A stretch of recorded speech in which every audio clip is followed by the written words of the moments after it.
mommies! Welcome back to my channel. It's me, Mommy Izay, and for today's vlog, pag-uusapan natin ngayon kung bakit nga ba nasi-CS ang mga mommy katulad ko. But before that, mommies, gusto ko lang pong batiin ang aming YouTube channel na Happy 1,000 subscribers!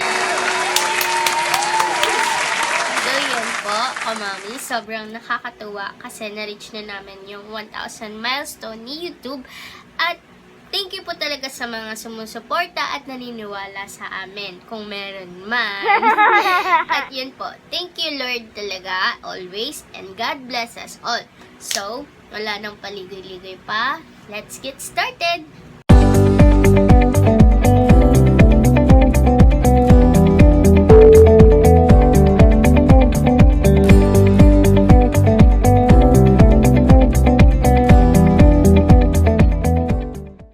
May 5 reasons kung bakit nga ba nasi-CS ang mga mommy. So, first is position of the baby. So, yun, ito yung common reasons kamamis kung bakit nasi-CS ang mga mommy. Dahil kapag sinabing bridge position or suhi si baby, ibig sabihin ay yung paa ang nauuna palabas instead of head. So, para mas maging safe ang deliver, as per doctor advice, madalas talaga CS ang choice ng doktor. So, number 2, ito naman yung health condition of the mother.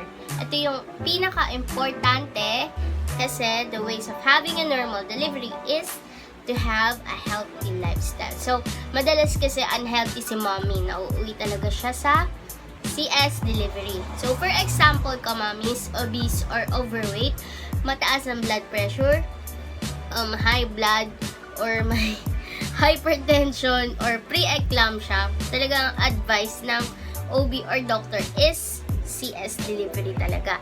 And share ko lang din, mommies, nung buntis ako, ganito yung nangyari sa akin kasi high blood ako that time at talagang uncontrollable talaga yung blood pressure ko. So, ang sabi ni OB na need ko na talaga na i-CS, baka daw magkaroon pa ng problem pag kay baby.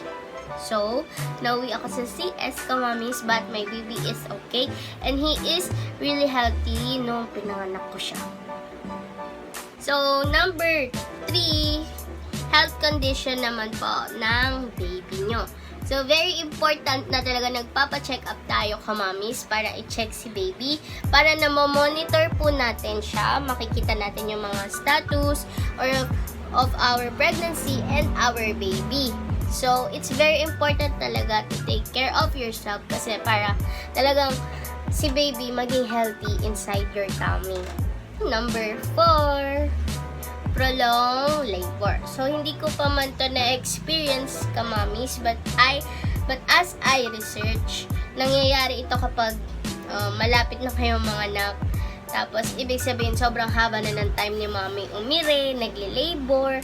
Kasi kapag ganun yung nangyayari, mommies, nagkakaroon ng fatal distress or minsan bumababa na yung heart rate or heartbeat ni baby. Kagaya ng matagal na nga po kayong umiire, mga 2 hours na nagpupush kasi nga gusto natin normal delivery.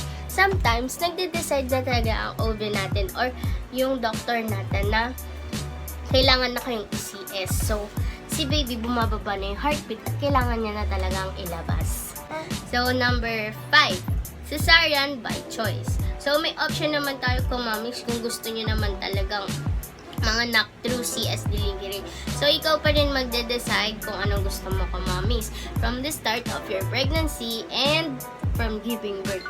Whether it is personal or medical, we have to respect and accept the form of delivery of the mother chooses. So, mommies, mas best pa rin na magkonsulta tayo sa ating mga OB or doctor para magbigay rin ng mga advices sa inyo at para magabayan kayo all throughout of your pregnancy. So, lagi rin kayo makikinig sa mga OB and doctor nyo. And, yun, nakakatakot mga anak, mommies, especially sa kagaya ko rin, first time mom.